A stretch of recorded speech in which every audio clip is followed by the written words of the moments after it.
Hello friends, so let's in today's video we will solve the Leetcode weekly contest problem number 3, which is the amount of time for binary tree to get infected, right? So let me first open my note and I would explain you what is there in the problem statement, and what approach we will follow for solving that particular problem, correct? So we are said that we are given a binary tree, and we have said that at minute 0 an infection starts with the node with value start, okay, and each minute a node becomes infected if the node is currently uninfected and the node adjacent to an infected node. So we need to return the number of minutes for the entire tree to get infected, okay. So as in this case, so let me first draw this test case 1 3 10 6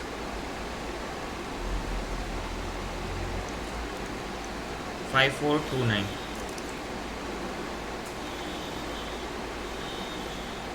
Okay, sorry, I my OneNote got loose. Okay, yeah,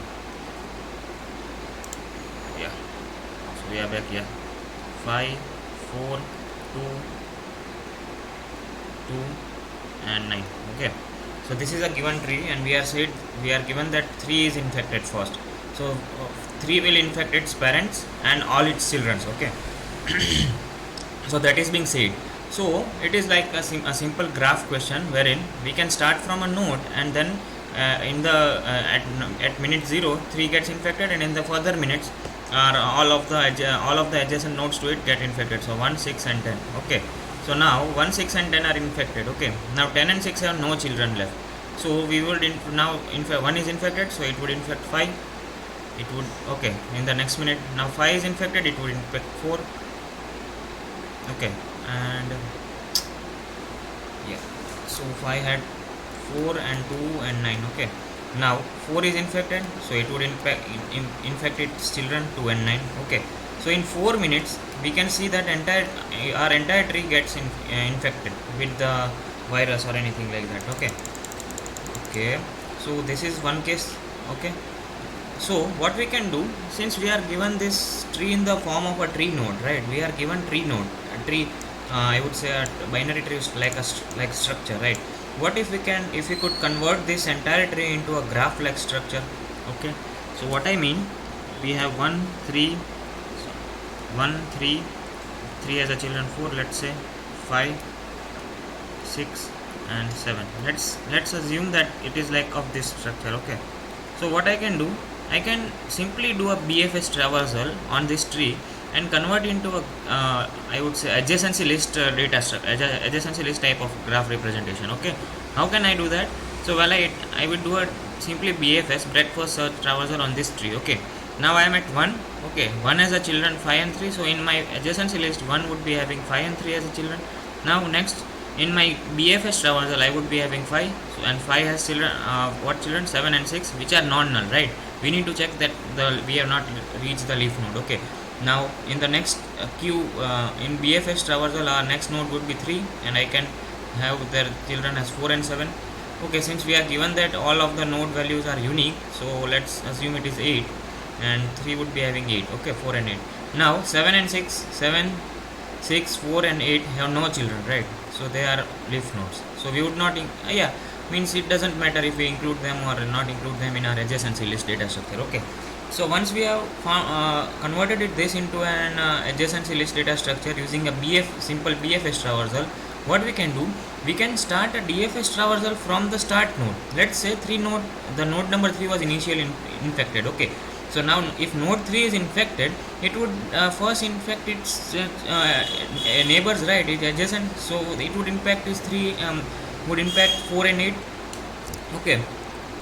So that is the case, okay. So 3 would infect 4 and 8 in the first second or in the first minute, then 4 and 8 are infected, but we can see that 4 and 8 were the children nodes, right? So now we can move towards the next node, that is 1.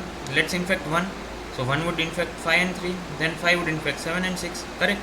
So let me now go over to the code part, and so what I have done over here is that I have initialized the one count variable to 0, then I have done a BFS traversal on the given tree, and I have pushed the required route, and what I am doing, I am converting it I have declared a graph, I would say vector of n vector, and that would store my adjacency list representation of this given tree, this given binary tree.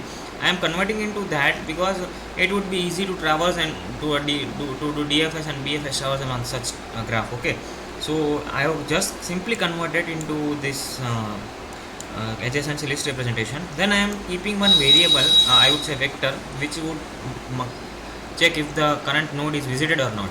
So if it is visited, then we would not infect it, right? Means now it is the time to infect its children. Okay, I also initialize one variable result to 0, and I am calling this wrecker. So this wrecker function is a simply DFS call, and what it will store, so this count, this my count variable is taking care of the minutes. Okay, means how many minutes have elapsed till now, and our result would be the maximum number of maximum time that it go to infect the entire tree, right?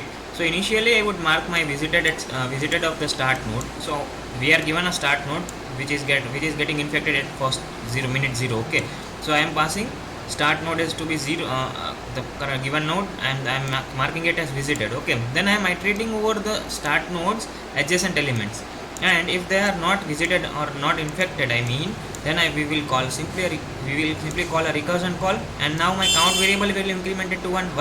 Why? Because see, in at minute 0 3 was infected, right? But at minute 1 10 and 6 would get infected, correct? So at minute 1 we are getting nodes 1 10 and 6, so I would pass count as count plus 1, right? Because initially count was 0 at minute 0, our start node was get infected. Then at minute 1, what all nodes would get infected? All of the adjacent nodes of 3, right? So 1 10 and 6, so for 1 10 and 6 DFS call, this count variable will be now 1, correct? And similar is the case with other nodes. Okay, so let's now let me explain it to you once more, if you found it difficult. But it is yeah, I would say it is simply a DFS call on a tree. Okay, so this is the tree, let's suppose. So I am let's say node number 3 is infected again. So yeah, now I am converting into an adjacency list representation. So 3 would be having 1 5 and 4 in the adjacency list, 1 would be having 6 and 3 in the adjacency list. Okay, 6 would be having 8 and 9 in the adjacency list. Okay, 8 could have 6. Okay, and 9 also could have 6. Why? Because we can make a bidirectional graph or a directional graph, doesn't matter in this case. Okay, but it is good if we make a bidirectional graph only, so that in case if we want to iterate over the tree, then it would be easy. Okay, so we have taken 3, and 5 also would be having 3, 4 also would be having 3 as its children, or as it adjacent node. So this process is very simple. I will do simply a BFS traversal on the given binary tree, and I would get this, correct? Now I would start from 3, node number 3. So I would call DFS of 3. Now DFS of 3 would call DFS of 1 5 and 4. Why? Because at minute 0 node number 3 is infected. Now at minute 1 this is infected, this is infected, this is infected, and I am keeping a visited array or an infected array to see how many nodes are visited or how many nodes are infected already. Okay, so this is also 1, this is also 1 now. Okay, so now all these nodes are visited, all these nodes are infected.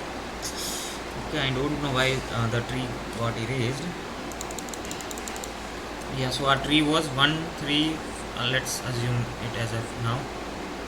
I'm sorry for that, I will try to fix that issue. So 3 was infected, 3 got infected, then 1, then 5, and okay, then 6, and okay. So at minute 1, at minute 0 3 was infected, minute 1 what all nodes got infected? 1 5 and 6, correct? Now at minute 2, which all nodes would get infected? 7 would get infected. Why? Because it is adjacent node to 7. So DFS call on 1 would call DFS of 7, correct? Now at minute number 3, which all nodes would get infected? 8 and 9. Why? Because they are adjacent to 7. So this also got infected, this infected.